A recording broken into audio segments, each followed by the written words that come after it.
Hello, welcome pen friends. I'm back with another ink profile. This is the second ink in the Ink Flight 26. This is March 2019, and today we're doing Kaweco Summer Purple. This is a gorgeous ink, and I hope you'll enjoy it as much as I have. So let's get started taking a look at it. We'll put it in the bath test, and we'll let that work for us while we're chatting here. Okay.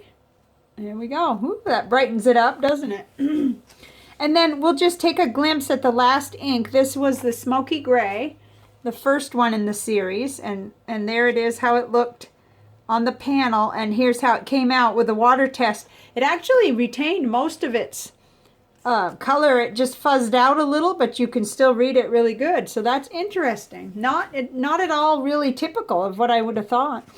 Okay, so we'll let that work on it, the water, and we'll get right into my Rhodia Gold book, which is, wow, it's quickly filling up. We're way back here now, so it's time for a new one.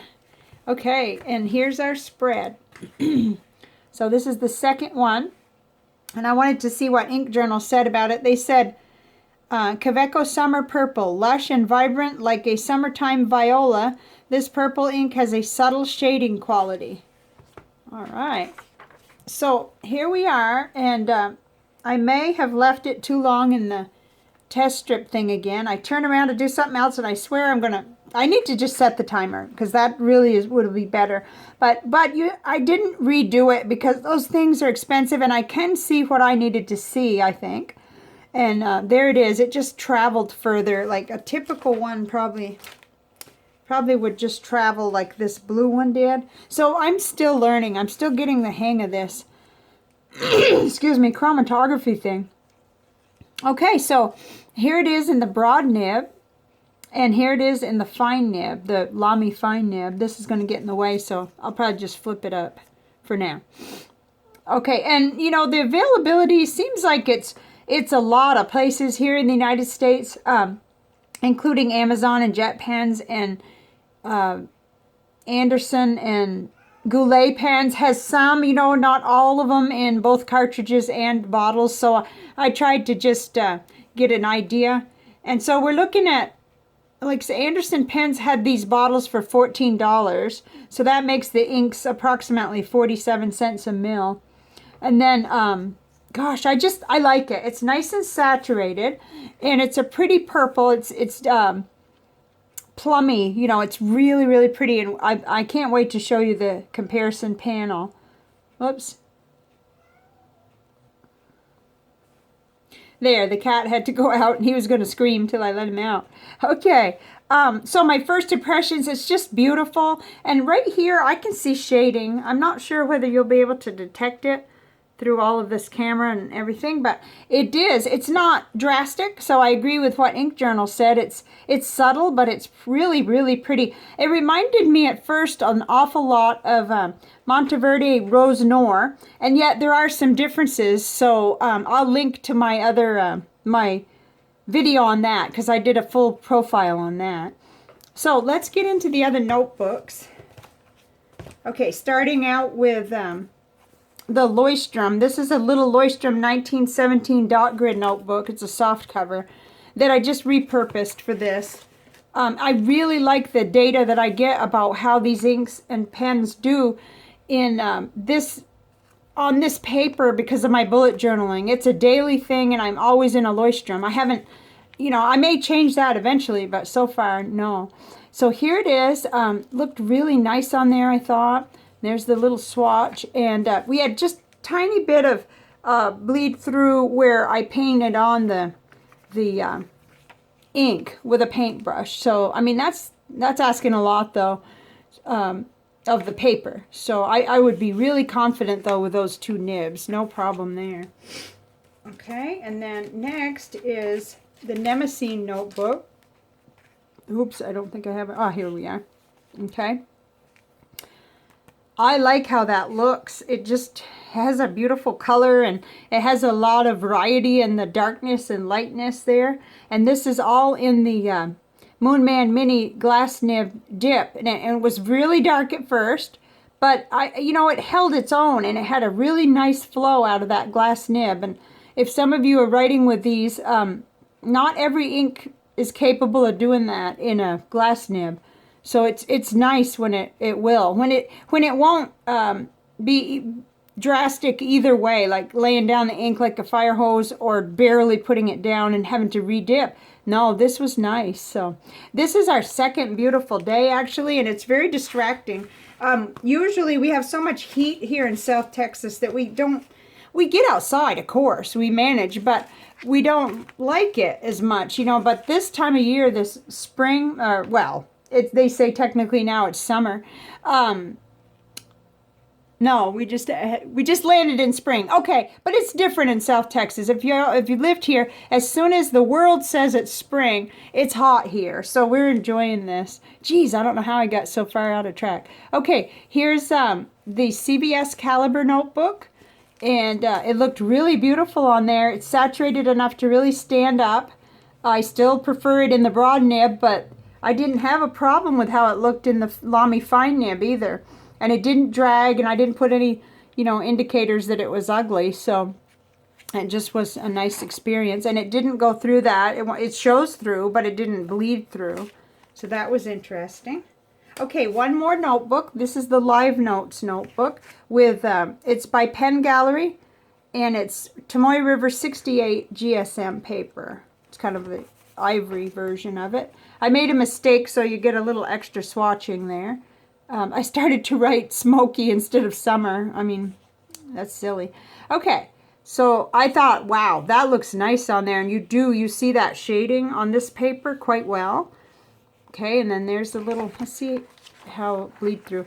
Okay, it tried to a little bit harder than it does on some of the other.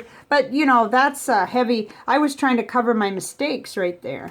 So that was more even. And it only did it there where I laid on extra ink, not on the main swatch.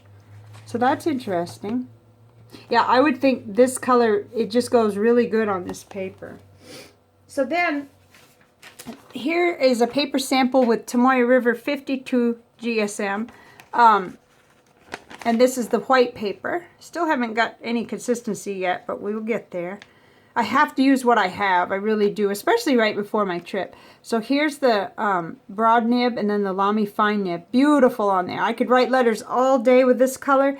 And actually, it's not, I call it one of those colors where it wouldn't wear on you. Even though I like bright, super bright colors, some colors you end up tired of by the end of a letter or the end of a page. But this one, I could do the entire letter. I could do several letters, and I don't think I'd get sick of it. It's just a real pleasing, it's bright enough for me and dark enough, and yet it's not obnoxious. That's not very technical, but okay. Here's Clairefontaine French ruled paper. Very nice on there. Much more pronounced with the shading, I noticed. I mean, that gets you. That really looks nice on there. And it wasn't too dry in the Lamy fine nib, so I really liked that too. Oops, I should have turned that one over. Okay, so we had a little bit of almost, yeah, bleed through, I guess, there where I put it on really heavy. This was the Tomoe River paper. I never can remember to turn those papers over. Okay, here's Rhodia 80 gram dot grid pad, and really nice. Okay, I noticed I had to dip, but I'd already written Kaweco Summer Purple. So we get kind of a variety here. The Serendipity, as you know, is a, well, if you've watched my videos, you know, it's a hybrid. It's a dip pen, but it's a regular fountain pen nib and feed. And it has a little tiny reservoir inside, that, so it does hold a little extra ink. I love that pen. I wouldn't know what to do without it. So then down in the Lamy fine nib on this paper, you know, it drops, or it did drop right here in, it's odd too because it looks like, no, I guess it's about the same on the Clairefontaine, but it doesn't stay as bright. But then we just had a dip here, so I have to remember that this is not, you know, actual science really. Okay, so here's the Hamlin Optic 90 gram paper, and I loved it on this paper, and that's becoming my thing. I really like this paper. It shows up nice shading, and it looked good. No bleed through at all. So those are at least 4 papers and a couple of notebooks for you. Let's get on to the panel because I had a good time comparing these colors. Okay, whoops, and then we'll stop in on it. Okay, so it turned kind of gray. Interestingly, it looks a lot like the Smoky Gray ended up looking. So we've got the pigment, the base color, you know, the gray that we saw in the chromatography, and we don't have any more purple, but you could still read it. So that's interesting. Okay, whoops, I'm going to need that. That's one of my helpers. Okay, so here's the panel, and right in the middle is our Kaweco Summer Purple. And boy, it's got some good company. Oh goodness, although a lot of these are not matches at all, he had a great time putting these on, and I couldn't believe how many. There were even more because I had a little thing. I have another paper where I was beginning to see some of these, and you know, initially I thought maybe even KWZ brown pink was, but no, that was too dark and too brown. And then Noodler's Purple Mountain Majesties, it could have gone on here, but it was darker, and there were some others that were better. And then the Ink Journal Holiday Blend did make the panel. So there's, you know, there's just all kinds of, here we have 2 that are special. Annie's Mix comes from a pen pal and friend. And this is her formula, and we have that. So I'll try to find out, and it's in my Ink Journal notebook there in the back, and I'll see if I can find that recipe she gave us. And then we have the recipe for the Ink Journal Holiday Blend as well, or they do on their blog. So I always link you to their website.